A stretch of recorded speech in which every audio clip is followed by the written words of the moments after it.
At this time, I would like to bring to the stage Mr. Lionel Gonzalez of the Male Academy of Long Beach.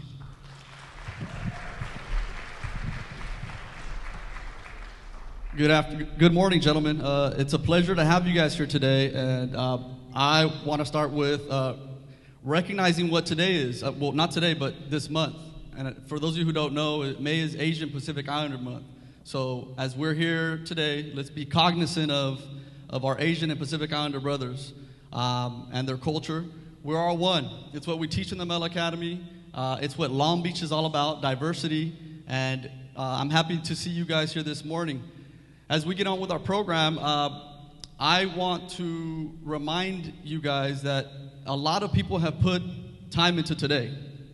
You have several mentors here who are at your tables who are successful businessmen, entrepreneurs. You have other gentlemen who are going to be leading workshops for you guys. They could be anywhere else, but they're here for you guys. Okay? Let's be thankful today. With that said, we are privileged to have a guest speaker, a keynote speaker, by the name of Ralph Olguin. Mr. Olguin has a great story. I'll let him introduce himself to you personally, but really quick, Mr. Olguin was a dropout. Okay, he's now presently a millionaire. Okay, and he is one of my role models, and I'm happy to have him here for you guys today. So, Mr. Ralph Olguin, can we have him to the floor? I'm sure he'll wake you guys up. Woo! What up, guys? So check this out. I'm probably going to be the most unscripted individual you'll get to see up here, but that's what makes it so cool and so unique. So as Lionel mentioned, I'm Ralph Olguin. I'm a high school dropout. That doesn't mean I want you to go and drop out and follow my lead. I just kind of want to tell you, essentially walk you through my journey and my story and how I got to where I am today, even though I dropped out, right? So let's talk about a little bit of who I am right now, and I'll talk a little bit about where I've been. So right now I have the fortune to run one of the top 100 agencies in North America, which is really, really cool. I get to work with Ford, Lexus, Red Bull, all the top 100 companies. They come to me for their ideas, their brand, their development. Also, great thing, since we met last year, I got the chance to speak. And again, thank you, Long Beach City, for allowing me to come up. Last year, I got a chance to speak, and it was really cool. But this year, what's really cool is we have our own reality show coming out. So we will be on air August 2nd and on Velocity Network. And how does that happen? So here's what I like when I talk to anybody is that right now, pretty much, we broke the ice and now we're friends. I want you to stop me, ask questions. This is one of those rare opportunities where we could just have a one-on-one. Forget about this big old room, just one-on-one, us understanding how I got this. So here's what's going on right now. We're excited. We have our TV show coming out. I have over 75 employees. Again, we run an awesome agency. We do everything from crazy cool raps to cars in the air and things like that. On the TV show, you'll get to see my life, my journey, and my thing. So here's my slogan. My name is Ralph Olguin, and this is my American dream. And that's really what it is. The fact that I get to stand here and talk to you guys is crazy. So when I was your age, I got to be honest with you. When I was your age, some of you are, 15, 16, 17? I pretty much thought that I would probably die due to gang violence by the time I was 18. So I went to more funerals by the age of 16 than birthday parties. So that's a terrible fact. I grew up in a very violent neighborhood. I have 5 brothers, 2 sisters. 5 of my brothers were gangsters. I was the youngest of 11 with my parents because we ended up bringing in one of the street guys, lived with us since he was 13 until he was married, so I made him my brother. But again, all those things that were against me, and how did I become the person that I am today, right? So I noticed a lot of you guys, and I look around and I see you, and some of you like that table over there not paying attention.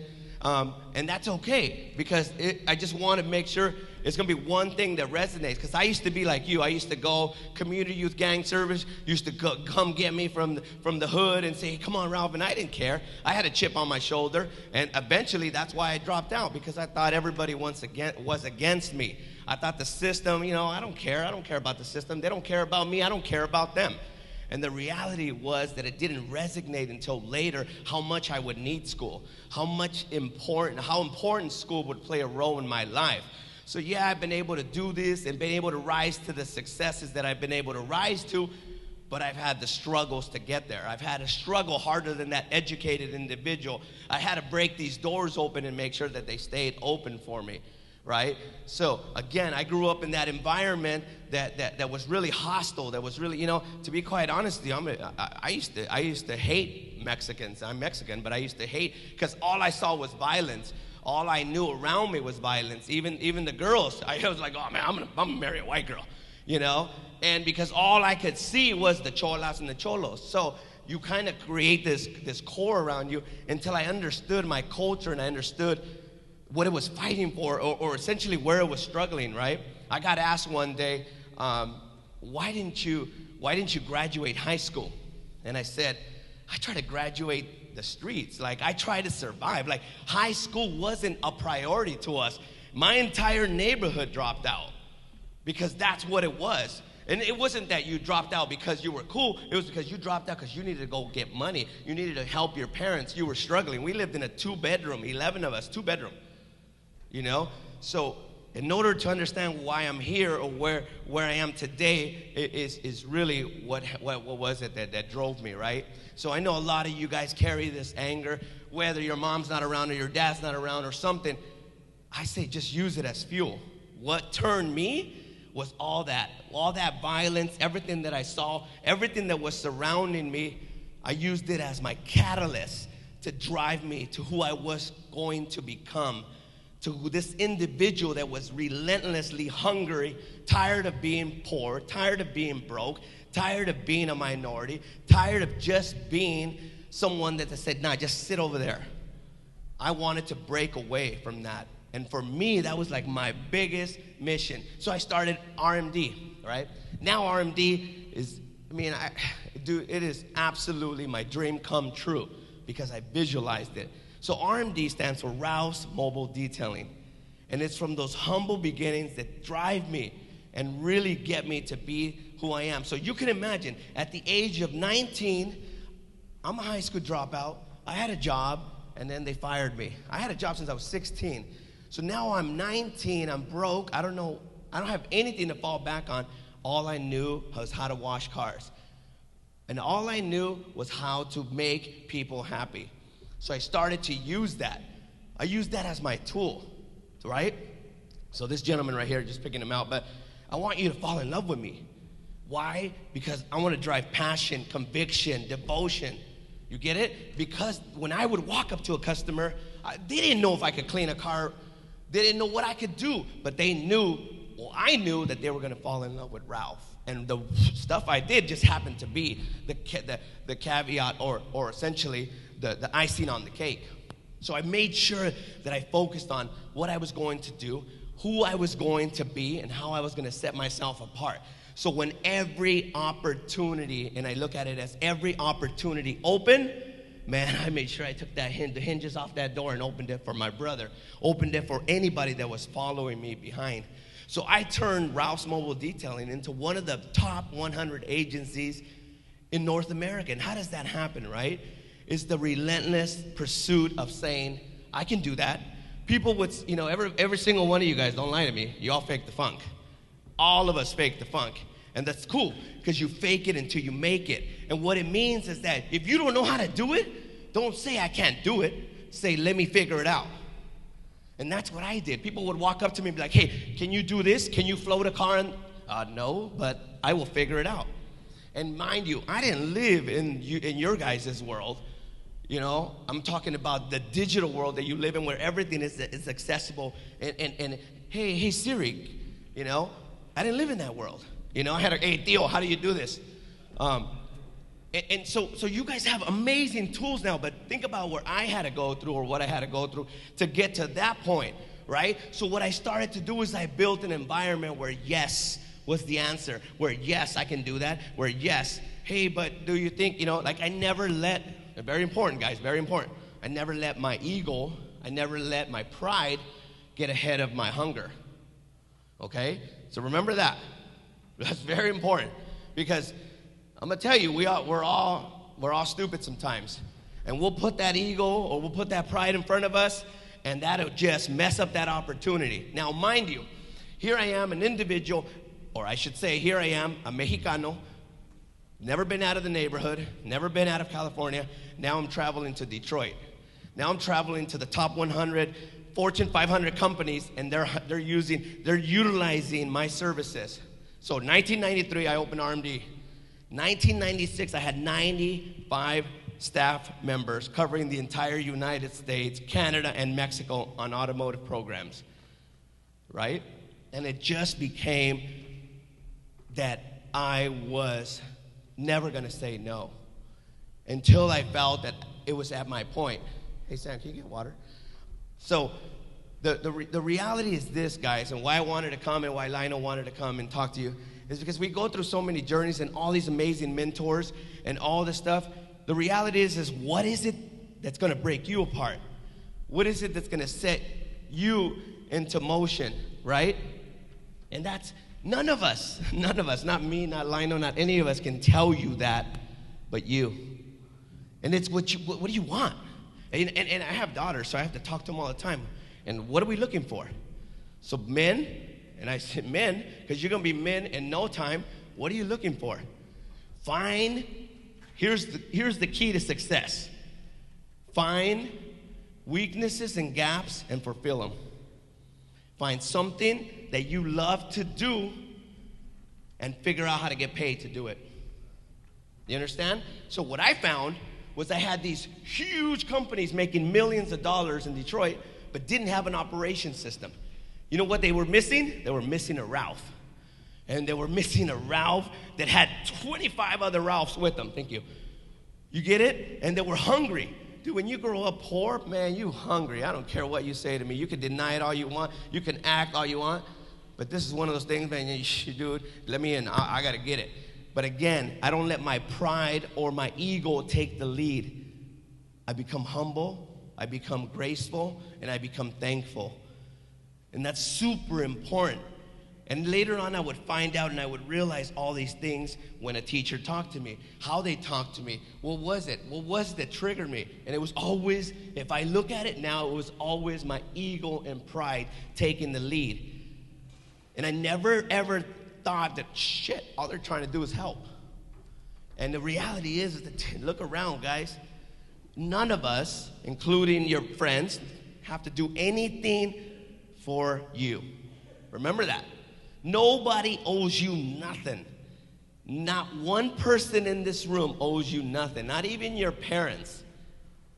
The only person that owes you something is you. And how you look in the mirror and what you see and what you want will be only driven by your reflection, your drive, your determination. So, dude, I became relentless. I made my first million at the age of 26. And you think that, you know what? You think that I went and bought Rollies and all I want to roll? No. I made sure that I could help and figure out how my infrastructure was going to get me to that next million. Or how that was going to get me to the millions. But it wasn't about money, guys. It was about the pursuit of changing minds, changing perception, and creating a future that could navigate and bless others, right? So I have guys that have been with me for 20 years. Dude, they used to wash cars with me. Now they own their home. Now they're making bank, and they're proud of what they do and proud of what they've become. And I'm proud of who they are. And to be quite honest with you, I say I'm humble. Absolutely, I'm humble. But I'm proud as hell as what we've done with nothing, with all the odds against us. And I could have used them at any time to say, that's an excuse. I don't give a shit. I'm not going to do it. Any time I could have used that. Right, guys? How many times you guys come up with excuses? Well, you should have done this and this. Dude, all day. You tell your mom, because nobody sees that, whatever. It's an excuse. Because at the end of the day, dude, we're getting up and walking on our own. And if you got arms, legs, eyes, ears, everything, you got no excuses. And I constantly remind myself of that and remind everyone around me to make sure we're driven by who we are, who we want to become. I'll give you one fact. Here's one thing that I want you to take. Remember this. Write it down. Take a note. Record it. Take a picture. Whatever you need to do. You have to be willing to give up who you are for who you want to become. Repeat it, guys. You have to be willing to give up who you are for who you want to become. And what does that mean, right? I'm going to explain it to you. Hey, yes, I want to hang out with my boys. Yes, I want to go to that party. Yes, I want to do that. Yes, I'm going to make a choice whether I take that beer or get that stuff. But who do you want to become? When I say to you is you have to be willing to give up who you are as you start to make key decisions. Right now, your life is at a turn. Like, what am I going to do? Where am I going to go? What am I going to be? You don't think I was there? I walked the streets. I used to walk around with no shirt, no shoes. I didn't have a bed till I was 16. A bed, an actual bed. I slept, I was a couch baby. I know a lot of you guys are. Don't deny it. Be proud of it. Shit, I love my couch. But I love my bed even more. So you got to be willing to give up who you want for who you want to become. It's such a grand statement, right? So that I gave up everything. When those doors opened, I was 19, 20, 21, 22, 23, hitting it hard. I wouldn't stop. I wouldn't eat. I wouldn't, because if I stopped, then I didn't get paid. And if I ate, then I had to use the restroom. If I had to use the restroom, I wasn't making money. How all these things came to me, that just happened. It was hunger. And I saw the possibilities. So remember, you gotta be visionaries.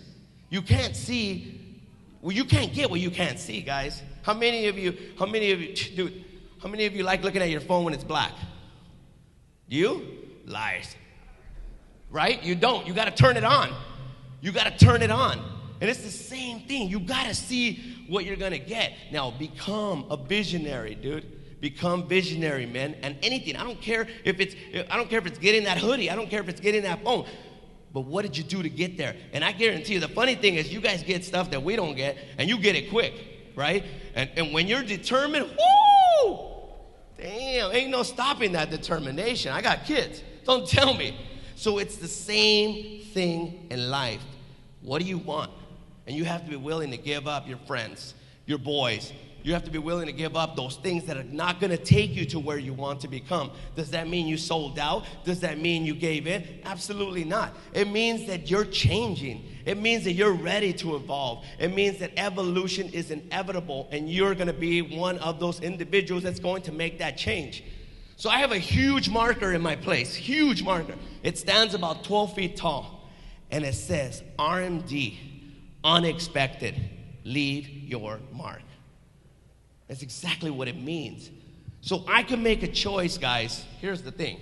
I can make a choice, chill with my beautiful wife, go to the beautiful vacations, do whatever I want, or I could choose this moment right here with you guys to try to make a difference. I made that choice years ago. I said, God gave me this amazing voice and this amazing opportunity to grow to this man that I am today from the streets.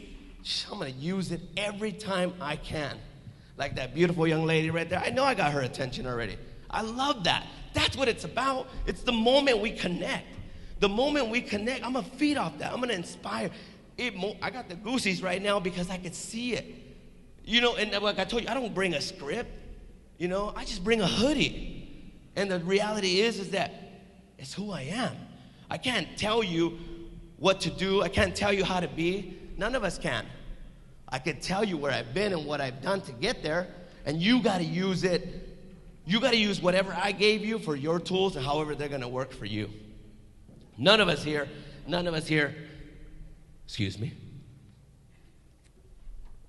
are going to be able to do anything for you if you're not willing to do it for yourself. I love questions, so, because somebody's got to have some questions.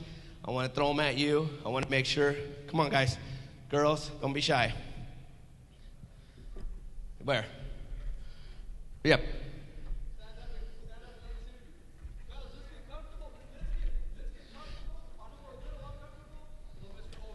Yeah. Yep. Loosen up, shake it up. Put your phones down. Let's have a moment. Yes. By the way, you look amazing, dude. Give it up to that young man wearing, what is that, velvet? That's beautiful. Yes.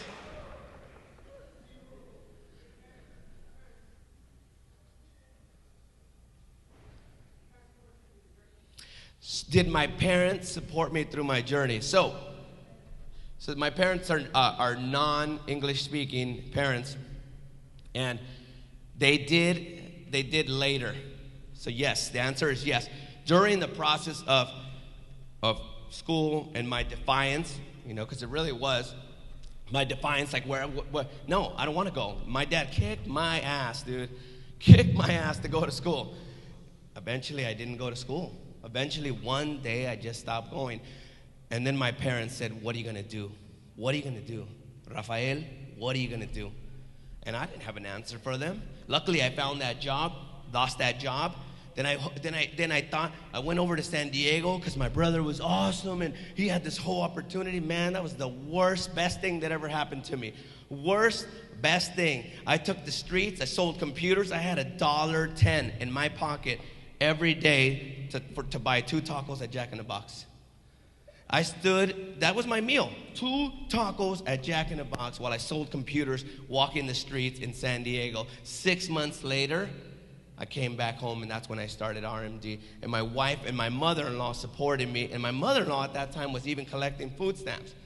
So trust me, did my parents step up and realize that I was a force? Absolutely. And a lot of things happened through that journey that I've been able to really grow beyond, right? So, next question. Come on. Yes.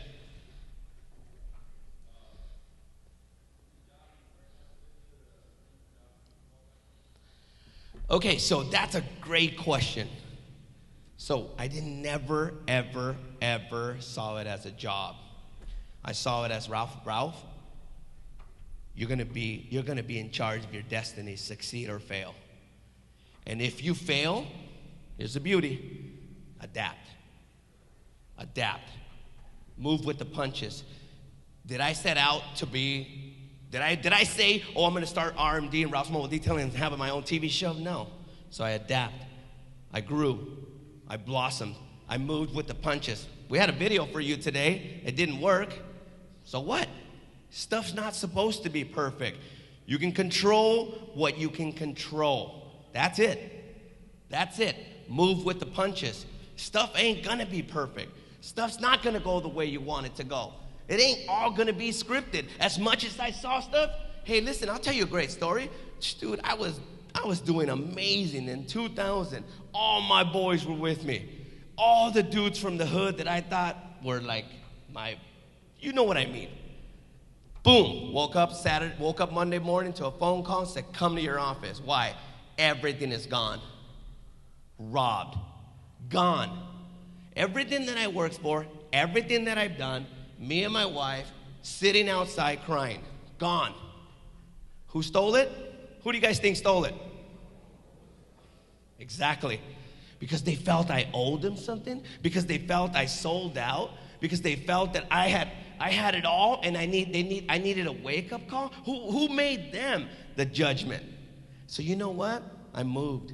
I changed. I evolved. And I grew bigger.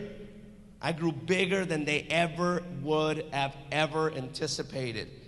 Again, kicked down and told stay down. Did I stay down? Hell no. I got up even stronger, harder, better, wiser. One guy walked up to me 6 months later and said, yo, I found out what happened to you. I was having beers with this dude. He told me everything. What's up? Let me take him out. Come on. No. I'm not going to be his judgment. Life will be his judgment. That's it. Where'd you get this mind, Ralph? Where'd you get, like, you grew up like I? No, I didn't. You thought I grew up like you did. I didn't grow up. I grew out of where we were. Next question. Don't be shy. Yes. Yes, you, young man. You're looking smooth, too, with that burgundy tie. Woo! Huh? What inspires me? I think the possibilities of making a difference. I'm not driven by money. I'm driven by the possibilities.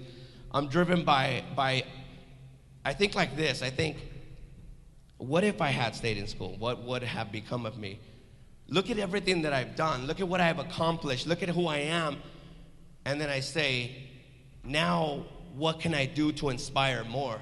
And how can I, so it's funny because I got asked this question just yesterday. One of my employees walked up to me and said, how do you do it, Ralph? How do you do it? How do you hold it under one roof? So let me give you an example.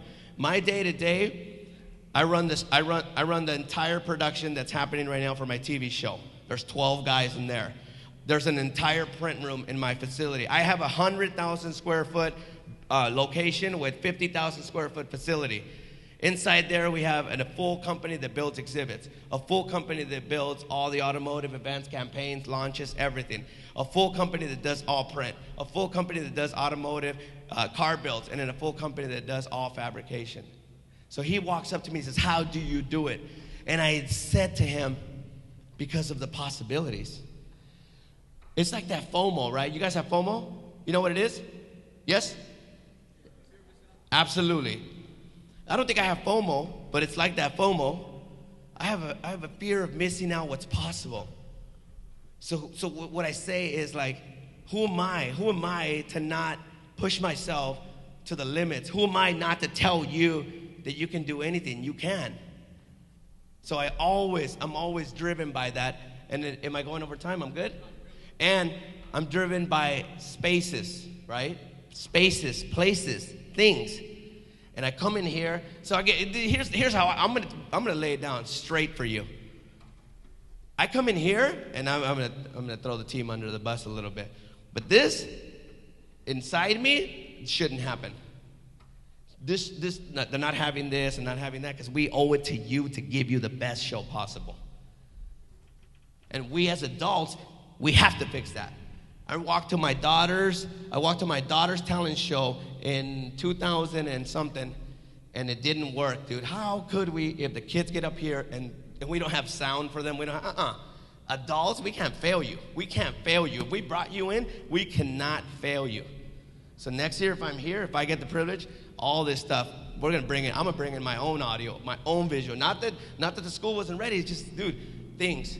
But we can't fail you. We got to do it right. We got to do everything we can to make it right. It's just a notion, just who I am. And it goes back to, becoming who you are. You got to give up, but do not accept mediocrity. And I'm talking about for yourself. I'm talking about for yourself. The moment you're okay with that, then everything's going to start. You know what I mean? The moment you're okay and you put on that shirt and it's wrinkled as hell and you should have ironed it, and you don't take it off and iron it, you're settling for mediocrity, boys and young ladies. And it's just, when you build that inside you, when you start to build that, it just sets you up. And you don't, dude, success draws success. Make no mistake, energy drives energy. Let me be negative. Let me come up here and be like, yo, hey, listen to me, man. You know, right? You'd be like, oh, damn, Ralph. Dude, it's an immediate. So you guys have to make the decision who you want to be. I don't care. Be a clown. Be whatever you want to be. Just own it. And don't settle for mediocrity. Don't settle for that stuff. It's okay. And cut your parents a little bit of slack. Cut your parents a little bit of slack and understand their struggle and understand what they had to go through. So I used to tell my mom, oh, why can't you be like Doña Tere? You know, she's over there making breakfast for the kids and everything and all that. My mom looked at me one day and she's like, are you stupid or something?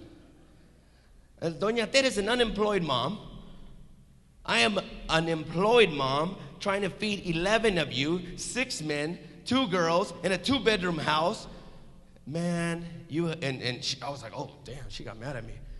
And later on, it would dawn on me, damn, my parents gave up who they are. They gave up who they were just to feed us. They gave up everything. If you think about it, immigrant parents, man, they come in here and they're like, man, they don't even know what's happening.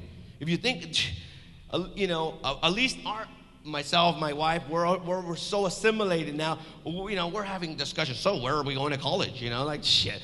My mom's like, dude, ¿qué vamos a comer? What are we going to eat? I spoke to a school in Huntington Beach that was I spoke to the staff that was having trouble with the students and not understanding them. And I said, well, I'm sorry, Mrs. Smith, what was your discussion today with your son? Oh, we were asking each other if we were going to eat or what we were going to have for breakfast. Do you want to know what Mrs. Jimenez was having the discussion with her son? Mijo, you got to get ready because I have to go to work. Dude, it ain't the same discussions. You guys all know that. So adjust. Teachers, adjust. If you're here, if you're one of the mentors, we have to understand the culture and we have to understand the individuals that we're talking to, and we're not there. We're not in their living room. We're not in their kitchen. We're not in their discussions. So let's make some adjustments to understand their culture. Get to know them more. I'll tell you what, the teachers that I love, the ones that would say, Ralph, how was your day? What did you do yesterday? Did you have this? Did you do that? Whoa, hello? You care about me? Like, it was genuine. Be genuine. As hard as it is, be genuine. Smiles, attitudes, everything go a long way. Next question. Yes. Wait, let's get right here. Young man, bow tie, right there. Do I hire teens? Listen, I'm going to tell you what I told that kid that was tugging at my shirt one day. Graduate, show up to my place, you'll get a job. Okay? So, there's your answer. Don't come to me and say, oh, I just need a job. No. Come to me, show me everything. I love passionate hustlers, individuals that want to take it to the next level. How are we doing on time? Good? Next question over here. Yes.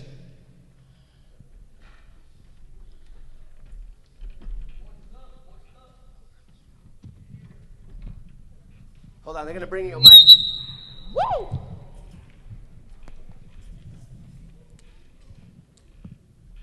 Did any of your boys support you when you was down or like something bad happened, or be there for you?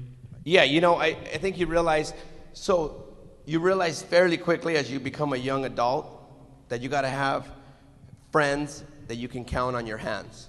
Does that make sense, guys? How many fingers do we have? Okay, so we have 10, guys. What's wrong with you? We have 10. Yeah, you have 8 because you're not counting thumbs. Good man right there. But anyhow, you got to be able to count your friends with your hands. And that means, yes, I'm going to have a lot of friends, and you guys are going to be my friends, and I want you to follow me on Instagram, check out the stories. But 10 solid friends, that's what you got to have, solid friends. So I'll tell you what one of my friends said, which was amazing. He was sitting there with his wife, and they said, damn, poor Ralph, he's going to have to wash cars for a living. That's what they said. Poor Ralph, he's going to have to wash cars for a living. Poor Ralph had them hired 2 years later. So there it is. So you never know. Don't frown upon anything. That lady selling fruit in the corner, dude, don't knock her hustle, dude. She is on to something. Support the hustle. Appreciate the hustle. All of it. Okay. Go ahead. 5 minutes? Perfect. One more question? Yes. Let's go. Go ahead. I don't think I had role models when I was growing up because I think I had that whole mentality like, oh, nobody cares. But later on, I would realize that, I would realize that my father was the biggest role model, and my mom. So my mom is 74 or 73 right now. So she had an aneurysm. She had an aneurysm is when there's a brain clot, a blood clot in your brain. So she had an aneurysm. Is this mic keep going off? So she had an aneurysm. Then she had cancer. She had an aneurysm. Then she had a heart disease. Put a pacemaker in her heart, and then she fought cancer, and she's still on fire. You get what I'm saying? So, my biggest role models in life, and I'll tell you when I learned that real quick. I took my parents, one day I was getting ready, I was gonna go to Miami, and I said, and my mom, what are you and Dad doing? And they're like, well, nothing. I said, come to Miami with me. We went to Miami and had the best time of our life. And we sat in a hotel room, and I learned their entire life story. It was the most beautiful thing ever, dude. I felt like an only child. And I learned everything, and they told me how, and I realized, man, I got my hustle from them. They were hustlers. My parents sold everything. They sold ice in the winter. You know? That's a Jay-Z thing, bro. You gotta know Jay-Z. All right, next question over here. We have one way back. Yes. Yell it out. Dude, I've been asked that many times. Would I go back to high school and graduate? My mind, I would be lying to you if I said yes. And the only reason I say I would be lying to you if I said yes is because my mind races so fast. My attention is like, it's crazy. You guys have seen, I've done so many things, even grab water. Like, I wouldn't even be able to sit in a class. So it's just, I got to be honest with you. Now, do I wish? Absolutely. So I will live with this regret. I have accomplished everything that I've set in front of me, and I will live with the regret of not ever, including junior high, walking or putting on a cap and gown. So don't be me. Yep. Next, yes.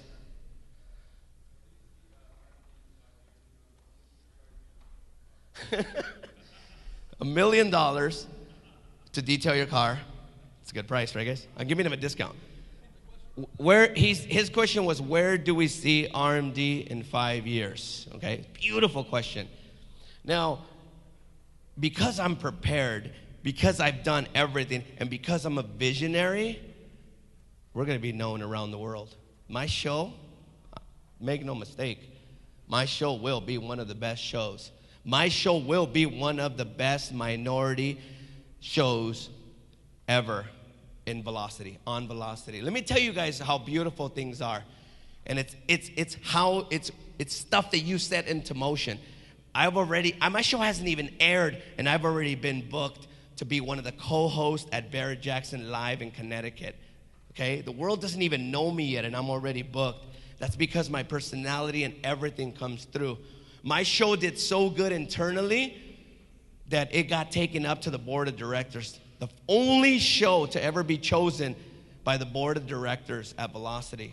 Okay? Now, I'm not talking about I'm talking about Discovery that owns everyone will see my show. So the next 5 years, by design, are going to be some amazing years of transformation, evolution, growth, change. I'm going to do my best to come out on TV and be one of the best American dream stories. I'm going to do my best to do everything that I can to eventually do a book. I'm going to do everything in my best to eventually tell my story on a movie and take every journey and everyone with me. Yes, young man.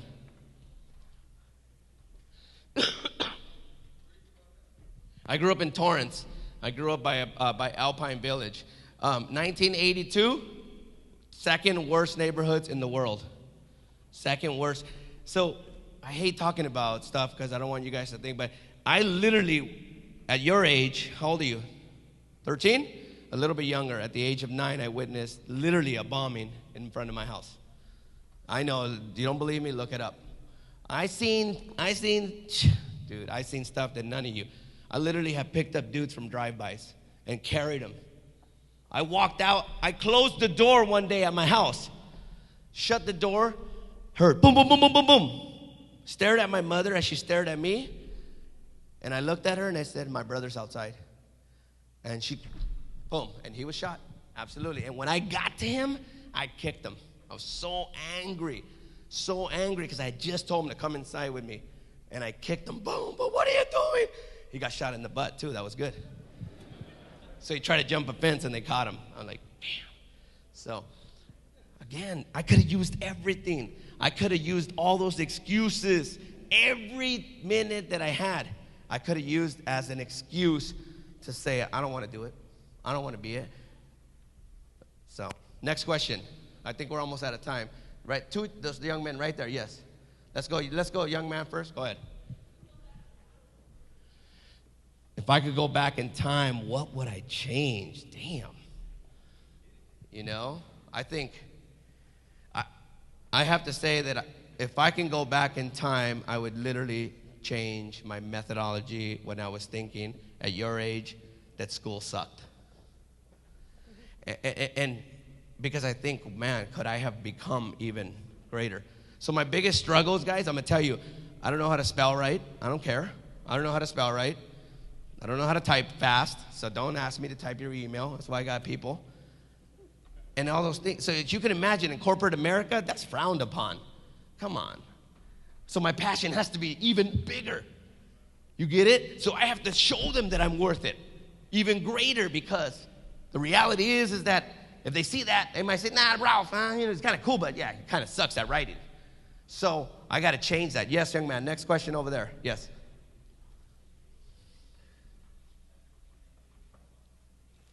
Yes. Yes, I didn't know how. Here's the thing. At your age, I already knew I had to have something. Oh, I already knew I was going to be rocking a Rolex. I just didn't know how. I used to carry GQ magazines and read them.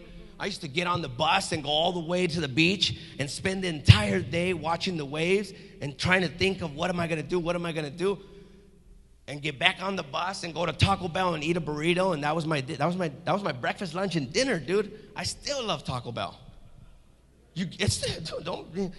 So I just didn't know how. And when I had the chance, I was like, oh, Ralph, you need to take advantage of that. You're going to talk any time someone's willing to listen. Next question. We're way out of time. Yes. Yes, you. One more time, louder. How would I describe my life? Oh, damn. I down. I think when I think about that, I didn't smile enough. I thought. So if you go to my place, if you Google me or whatever, you're gonna see bikes everywhere. I was always into bikes. I didn't have bikes. So you're a boy, dude. You want a bike, dude. You want to go see that chick down the road, dude. You need a bike. I don't care. Don't. Now you don't need a bike because you guys are. Hey, what's up, chickens? You guys don't get on a bike and go see her.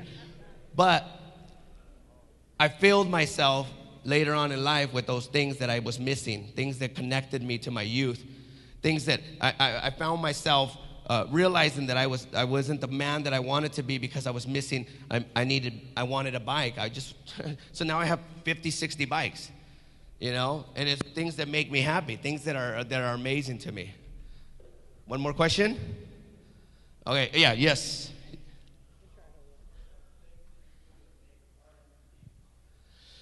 Okay, so his question was, what type of things did I do to make RMD possible? I never stopped believing that there was an opportunity for more, right? And it's not necessarily, again, more of I want you guys to understand, how do you measure success, guys? The young lady, how do you measure success? Don't be shy, it's okay. Well, everybody's going to tell you to measure by how much money you got, right? Right, guys? Every rapper, everybody said, man, I got this. That's how they measure success, or they don't. It just depends. You take someone like Jay-Z, he don't measure success like that. Jay-Z don't count his money. That's what makes Jay-Z so smart and Beyonce so smart. They don't stop and count their money. So for me, it was always about a goal. What goal did I have? How was I going to get it? Whether I dreamt of a truck, or I dreamt of a building, or I dreamt of a printer, or I dreamt of a staff. I'll tell you, one of my goals was to get insurance for my crew. I wanted them to be protected. I wanted them to be secure. When they say, well, do you have insurance? Yeah, I got insurance. You know what I mean? Like, that's the honest truth, as simple as that can be. But how beautiful when you go to a job and someone's got insurance because they care enough for you and they're willing to pay. We pay, what, 70, 80%? 80%. Dude, it's those simple things. It's the simple things. So I know I'm probably out of time and I could stay here all day, but at the end of the day, here's my thoughts. Go ahead, real quick. That's probably not what I'm going to tell you, but I will tell you it's in the millions. So we are a multi-million-dollar organization with Very, very, very. And guys, I'm going to tell you something. Build what you want to build. Remember what I told you. Find something that you love and find somebody that's willing to pay you to do it. When you come to my place, because I invite you to my place, when you Google my place, Walter, my place beautiful? One of the baddest places around in North Long Beach. North Long Beach, baby. We're putting North Long Beach on the map. Yes. I'm proud of my place. And I'm proud to be a visionary. I'm proud to be able to stand here and talk to you guys. And I'm proud to be able to say that you and I and all of us had a moment. Young man in the red, yes. How much would I pay? I don't know. What are you worth? So the question is not what I can pay you, is what are you worth? Who are you? Young men, nobody owes you nothing. His question, nobody owes him nothing. What is he worth? Is he an awesome employee? Okay, let me ask. I know I'm going way over. Guys, don't come to my job and look for me to hire you as an employee. Does that make sense? Weird, right? Wait, no, you know it don't make sense. You know you're going, what? I don't want you to be my employee, young man. I want you to be my asset. I don't need employees. Employees, McDonald's got employees. I need assets. I need individuals willing to give up, willing to drive, willing to do whatever it takes to get the job done from them. Not my job, them job. Willing to push themselves beyond. You know what I do? I empower. And I call it entitlement. Listen to this, guys, because your generation is going to get hit with this. Listen to me, 100%. You are either going to feel like you're entitled, because every employee right now is talking about you guys. Trust me. Right, Walter? And every single one of you and your millennials, no, what are they called? Huh? No, the 20-year-olds right now. 20s? Huh? Yeah. Literally feel that they're entitled. But I know how to post. I know how to. I've been doing Instagram forever. I'm a social media content manager. You know? So remember, so when you come to my place, I don't need an employee. I need you to be empowered. Empowered to take that steering wheel and drive to the fullest potential. So everybody says, you can ask my staff, my assistant Samantha, I give her, pobrecita, she has the hardest time. And every time I tell her, I'm making you better. Because that is settling for mediocrity. And she's like, oh, well, and that's at the end of the day, that's what I want to do. So right now, today, as I leave right now, I just hope you feel empowered. I hope you make the rest of your day as good as it was for me right now. I'll go back to my office and tell everybody how amazing it was to be able to talk to you guys. And then remember this, the last thing is, look around. It's easy to say hi. Guys, we don't need to have a chip on our shoulder. We don't need to not say hi to that dude. We don't need to not say what's up. Your verbiage, your body language, and the way you take, the way you are, it's what are you feeding? What are you giving out? Right? And by the way, you treated me with the most respect, and it was beautiful. And that's why we had a moment. So think about that when you go home. Think about that when you talk to your teacher. Think about that when you talk to your girlfriend, your friend, everything. What's up? You good? I just wanted to say what's up. Smile. Smiles are free. Absolutely free. And don't ever stop dreaming. When you look at me, dude, I am a dream come true, and I won't stop. Everything that I've inspired to do says don't dream it, build it. So, thank you.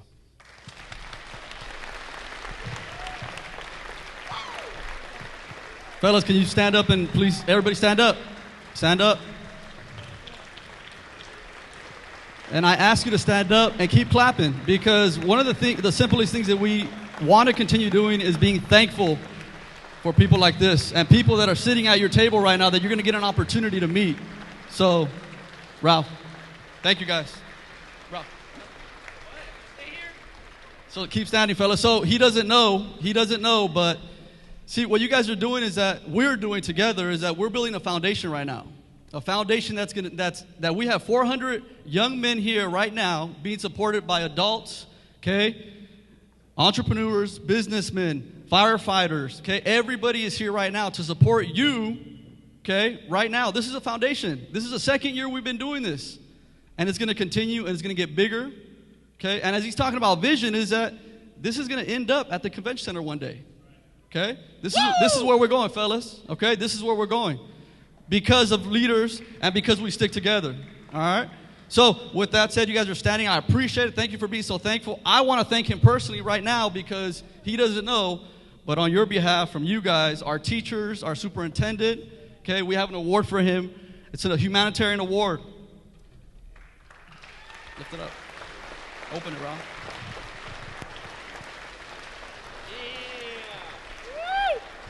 Woo! So the award, fellas, the award has two hands holding together, okay? And it signifies community, family, together, one, okay? And I'm sure he has plenty of awards in his office, but this is a small one, but look at it, okay? There's significance behind it because it's really about the size of your heart if you look at it, okay? And everything he talks about, everything he preaches about, his passion comes from your heart, okay? Heart, hard work. And what we're going to lead into is mentorship. Fellas, he is your mentor. He's introduced himself to you. He's told you about his life. What are you going to do from that? Okay? Ralph. Thank you. You guys know I love microphones. No, guys, he said I had a lot of awards. I don't. That's the beauty is I just do what I do. And it isn't about what you get. It's about what I get from here, like this human. But I love this. I mean, this is going to go in my office, and it's going to look amazing, and it's going to remind me and remind you anything is possible, man. Anything is possible.